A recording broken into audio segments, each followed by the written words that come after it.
Aha. Here you are. Good evening. It is a good evening, except for what's happening on the floor of the House. As always, it is my privilege to be here with the House Democratic leadership, and we will be shortly joined by Chairwoman Louise Slaughter, our ranking member on the Rules Committee. I salute her for the excellent work that she has done in committee and on the floor to fight this motion to sue the President of the United States. I will only make 2 points. First, the question is of, oh, here we are, Congressman. Congratulations and thank you. First, the question comes up, the Republicans are using the taxpayers' time and money to sue the President. We don't have money to have early childhood education for our children. They have rejected the President's universal preschool, pre-K, but we do have money to sue the President. We don't have money to lower the cost of student loans, according to the Republicans, but we do have money to sue the President. How much money is that? Nobody knows. Not even the chairwoman of the House Administration Committee, when she was asked today in the debate, she doesn't know. This is endless. We don't know how much it cost. We should, as I say, we don't have money for our priorities, and this should not be a priority. The other question and the other point that I will make is about standing. This House of Representatives does not have standing to sue the President. And because of the actions that they are taking, misusing the public's time and resources, because of budgets that they have presented to the Congress of the United States, the Republicans in Congress do not have standing to talk to the American people about solving their problems. They do not have standing to say we want to create jobs here at home when in their decisions they are giving tax breaks to companies to send jobs overseas. They don't have standing to say let's build the infrastructure of America, let's have Build America bonds, and because they prefer to use those resources to give tax breaks to special interests, tax foreclosures. So when we don't have the money to have this suit, they don't have the money to do better things for the American people, we shouldn't be spending money on this. They don't have the standing to do what's right for the American people, and they certainly do not have standing to sue the President of the United States. As I said on the floor today, this isn't about this lawsuit. You don't sue somebody unless you want to prove that they are wrong. This is about the road to impeachment. And if it is not, the Speaker can say one simple sentence: impeachment is off the table. That's what I had to say in 2007. That's what Speaker Boehner should be saying now. With that, I'm pleased to yield to our distinguished Mr. Hoyer. I'm submitting my glowing introduction of him for the record. That's what we're all doing. We've all told the people who are going to follow us. The American people are distressed and angry and disappointed with the Congress of the United States. Today's performance is one of the reasons why. Wasting their time, wasting their money, and wasting a focus on jobs, on jump-starting the middle class, on caring about them and not about our own partisan political confrontations. This suit will go nowhere. Legal scholar after legal scholar makes that observation. There are 13 days left before now and when we adjourn for the election. What a shame. How disappointing to the American people. We would use almost a full day on wasting the people's time and money. We need to do a lot better. It's a sad day in the Congress of the United States. Never before in the history of the United States has this kind of action been taken.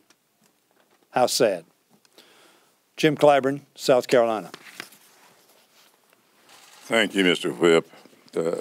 This lawsuit is a measure by which House Republicans are using taxpayer money to further their partisan attempts to besmirch and destroy this president that they could not beat in the elections. It is unfair to the American people. It is undemocratic. It is un-American. The ultimate goal here is to use the discovery process to find some peg upon which they can hang an impeachment resolution.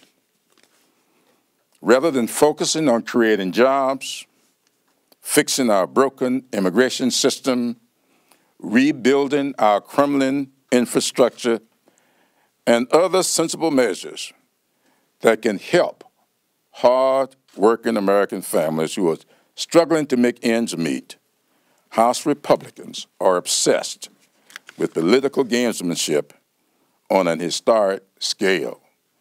Nothing could be more serious. And with that, I'll yield to our distinguished chair, Mr. Becerra.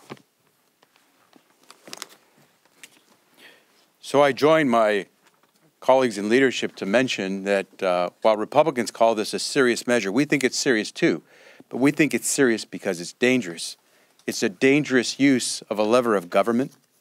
And that makes it not only a dangerous measure, it makes it a reckless measure, because it's a reckless use, an unprecedented use of taxpayer dollars to sue the President of the United States. At a time when we're facing a humanitarian crisis with children at our border, at a time when we're about to see the monies to keep transportation projects going throughout our communities to rebuild our roads and bridges and highways, at a time when businesses throughout America are crying out to Congress to please renew the terrorism insurance that they need so they can operate their businesses, this is what our Republican colleagues are doing. We'd rather be passing a measure that we know has the votes in the House to increase the minimum wage. We'd rather be using our time to pass a measure to give women equal pay for equal work to a man, because we know we have the votes for that. We'd love to pass those infrastructure investments that we know have the votes in the House, but instead we're engaged in this reckless game of shut-down, do-nothing politics that has overtaken the Republican Party.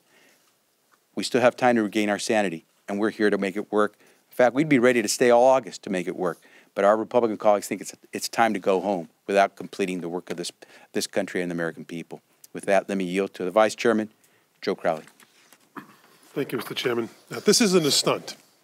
This is not a game. Let's call this what it is. This lawsuit is the first step towards an impeachment of the President of the United States. Impeachment isn't a word that you just throw around either. This is very serious.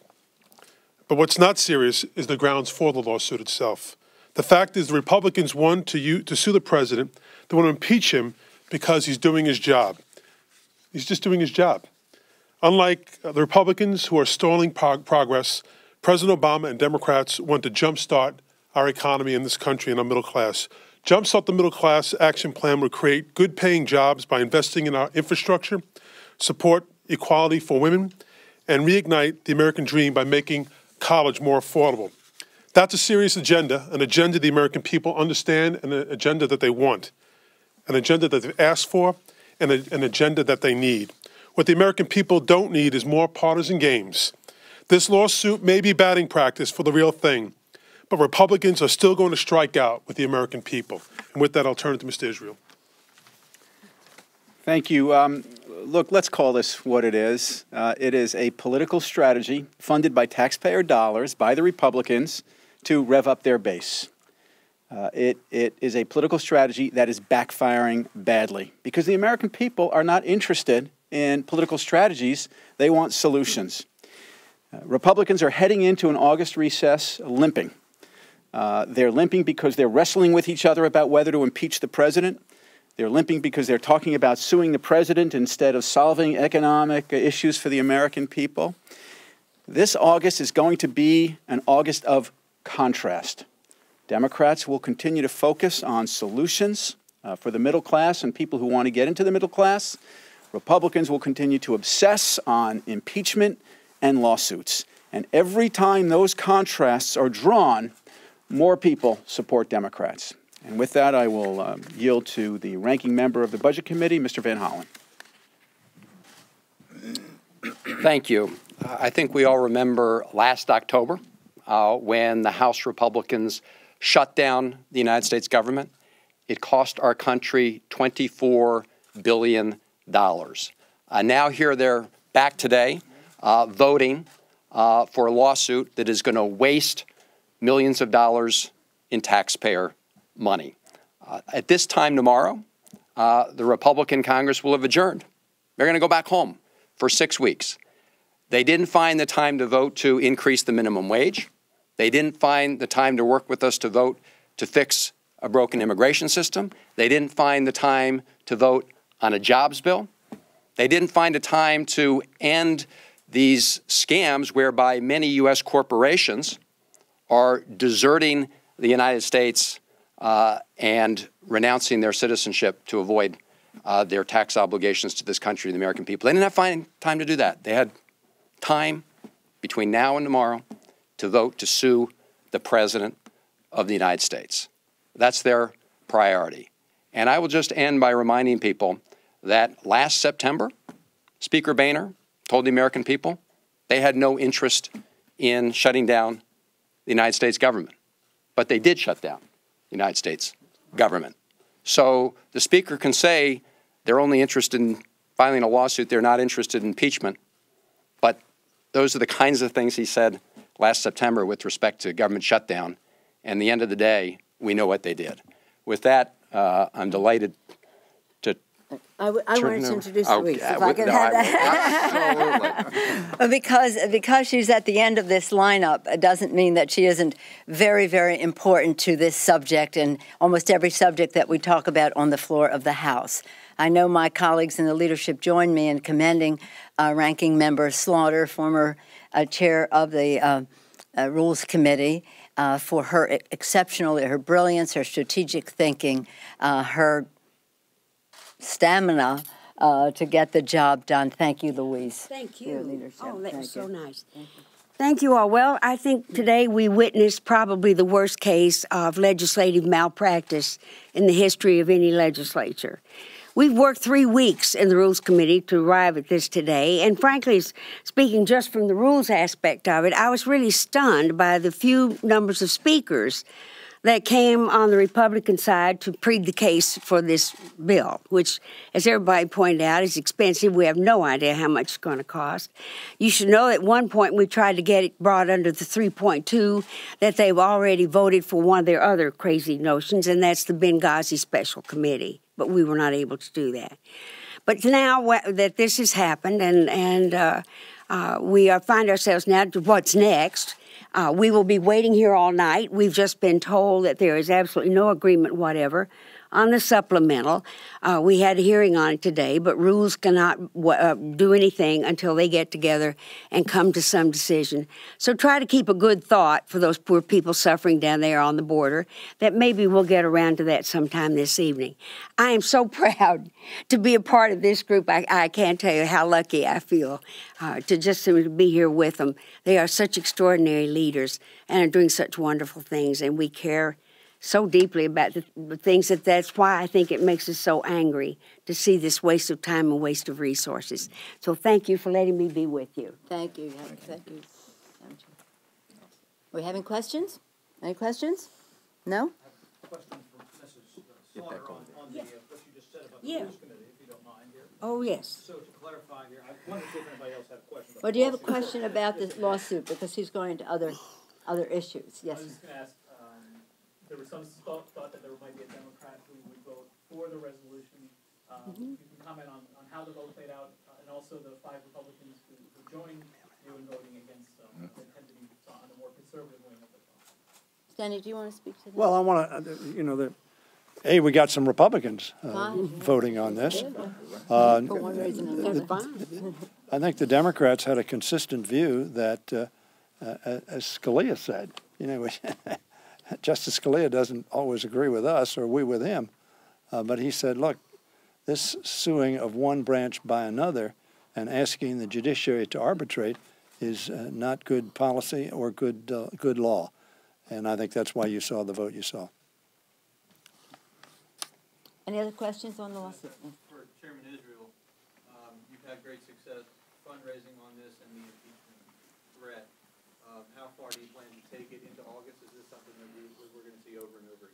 Look, any time a Republican majority in the House of Representatives makes a determination that they should focus all of their energy on discussing impeachment of the president and suing the president, you bet that you can expect that our supporters are going to be energized.